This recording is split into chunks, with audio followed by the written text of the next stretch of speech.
And those are the key words there. I recall before Saddam Hussein, the president of Iraq, was taken out, he had come up with suggestions of actually, taking out the dollarization aspect. To Europe, yeah. Yes, and I remember former CBN governor too was actually tinkering with the idea of actually ensuring that, our oil is actually Naira denominated. Am I correct, if my memory serves me right? Is that a way that we should be, thinking? Should we be thinking in that direction? You see, the product, because it does look like, from what Mr. Melafia has said now, there is a deliberate attempt to strangulate the Naira.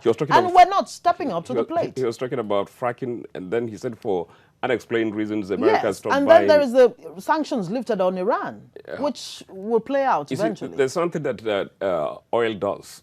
It's not like any other commodity. The petroleum hydrocarbon, they call it fossil fuel. And the geopolitics issues that you're, bringing out to light, the Saddam Hussein, the conversion of his attempt to convert the currency, as I said, from dollar to euro.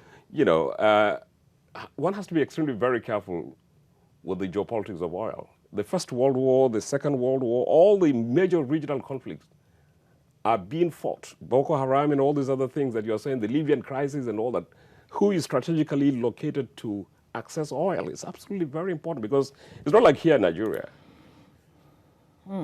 that you could afford to say, okay, we have alternatives. You can imagine if it is, like right now is winter time, the demand on the... shoot up. Suddenly shoot up. And it's, there are so many undercurrents, like you were talking about the X factor, that you never really know where to put your hands in. But everybody knows, and everybody cannot talk about it, because you wouldn't have the facts and figures and all that kind of a thing to defend whatever thing, slander and all that. But everybody knows, even when they was talking about the weapons of mass destruction and all that kind of thing, everybody knew it was all about the oil that was taking place. So in a sense, yes, the derivative markets that you're talking, the hedge funds that you're talking about, these are other aspects. But the fundamental issue is that nations, particularly the advanced industrial economies, cannot survive without oil. And if you remember, 15 years back, there was an energy policy group that sat down in USA and was predicting that, look, Nigeria was a critical sector, the Gulf of Guinea. And so in the next 15 years or so, if America does not stand up worldwide to see that they reduce their dependence on oil, then they will have a problem. So they came out very strongly. Normally when they are having problems, they subject it to what you call strategic thoughts. They bring in experts. What are we going to do? Which are the choke points in the world? What's Gaddafi's implication? His exit or his remaining there. Yeah, so they're really very, very serious when it comes to matters of oil. It's like Obasanjo used to say, it's a do or die affair. So it's, in a sense, they worked assiduously to see that, yes, they took strategic controls, military bases worldwide, wars here and there, and all that kind of a thing. Even the Afghan war and all that kind of. If they had sat down askance the way we do sit down askance, the NNPC, sleeping partner, while things are going on, well, hey, it's your own game. And it looks like that is the problem we seem to be having. Exactly. Our leaders, whether you're talking about economic experts, they seem not to understand the underpinnings exactly. of, the politics of God bless you. It's like oil. God bless you. Mr. Obadiah, what...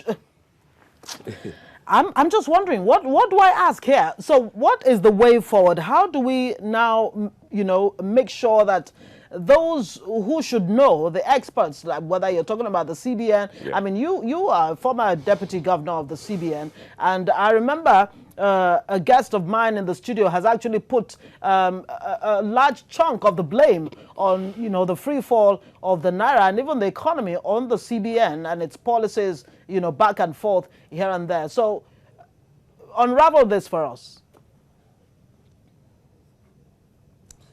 Well, I think it would be unfair of me to sit here and cast aspersions on my former colleagues at the CBN.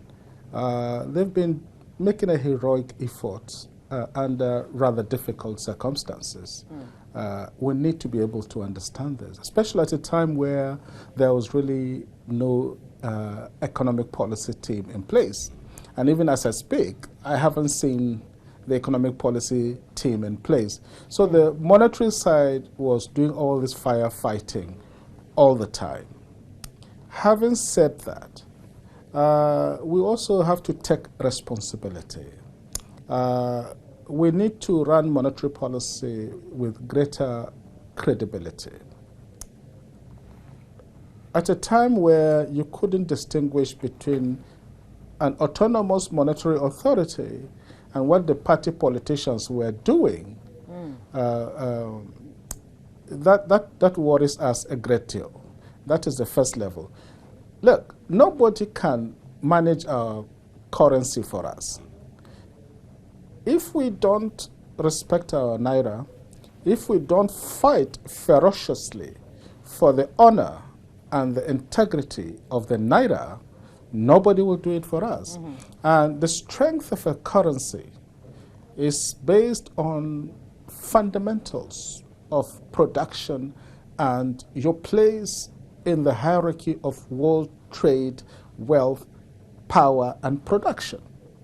We need to relocate and reposition our country within this global political economy. That is the first level. Number two, there must be greater transparency in the way we do things. There have been a lot of things which have not been very transparent, I'm sorry to say. And these have caused us a lot of heartache, including respect for the value of the Naira. I mean, you heard what happened in Ibadan. A bunch of people were recycling old Naira notes, passing them back into the system.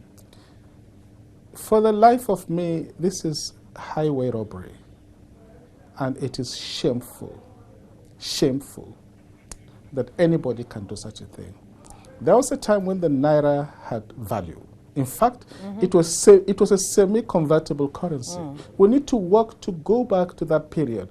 Sadly, as my colleague said, we can't sell the oil in Naira because nobody needs our Naira. The value of your currency is only as good as when somebody needs it. And somebody needs it when it has strength, when it has reliability, and when it is internationally convertible. But we can work towards the semi-convertibility of the Naira in the long term. But within this period, we need to have greater resolution in managing our Naira, in strengthening its purchasing power, and ensuring its integrity as a currency. Secondly, we need to get our act together as a country. Nobody, there's this group called Alcoholics Anonymous. I think they are run by the Catholic Church, if I remember correctly, for the rehabilitation of addicts, whether in alcohol or drugs. The first thing they tell you is that, look, you have to accept. That things are not right. Alcoholics never accept that they have a problem. Drug addicts never accept that they have a problem. Our addiction is oil. We must sit down and agree as a country that this model where we collect oil rent from multinationals, by the way, who never tell us the truth about how much oil they lift from this country. It's funny. It's our oil. It is our patrimony. But it is the major oil companies that tell us how much they are taking from us. Isn't that crazy? And that is where we have failed, Mr. Melafia. That is where we have failed. Together.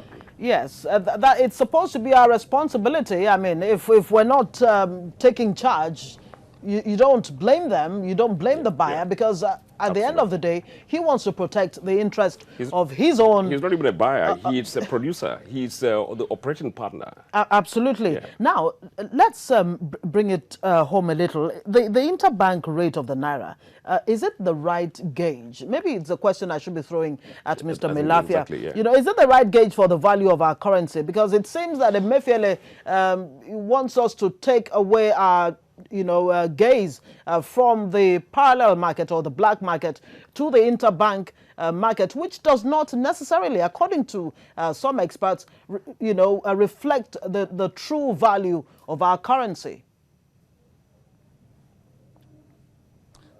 Well, once you have an official rate, which I think now is pegged at 199 to the dollar, and you have a parallel rate that is around, at the last count was about 317. 300, let's say. But as of yesterday, it even moved to something like 317 to the dollar. Obviously, there's a huge differential there. That differential signifies that something is wrong. And then there's an egregious disparity between the official and that. That leads to rent seeking, that leads to corruption. I can tell you on authority that there was a time when some people who should not be doing this, at a time when we decided to be selling dollars, the aim was to close that differential.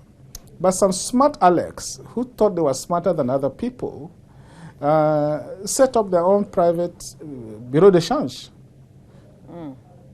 And these are regulators. They set up their own bureau de change, and they were selling secretly the currencies massively to themselves. Again, this is shameful, and this practice has been going on for a long time. I'm not blaming anybody now, but as far as I know, a few years ago, it was going on very massively. And the people who are supposed to regulate the system were the people who were abusing the system and were exploiting that differential in order to reap massive private profits for themselves. Now, this is evil, and this must also be stopped. And so the differential is not a good thing. And to me, the solution is to close it, not by every week doing a jamboree of sales of dollars. We should simply allow the market to determine and adjust the rate of the exchange rate to an acceptable or to a level that closes that gap. Again, this is shameful, and this practice has been going on for a long time. I'm not blaming anybody now, but as far as I know, a few years ago, it was going on very massively. And the people who are supposed to regulate the system were the people who were abusing the system and were exploiting that differential in order to reap massive private profits for themselves. Now, this is evil, and this must also be stopped. And so the differential is not a good thing. And to me, the solution is to close it, not by every week doing a jamboree of sales of dollars. We should simply allow the market to determine and adjust the rate of the exchange rate to an acceptable or to a level that closes that gap. Once that happens, what will happen? Once that happens, that will mean that those who are demanding dollars for all sorts of frivolous imports will have to think again, because the price will be slightly different, and they will now prioritize and import only those things that will be of real value to the economy.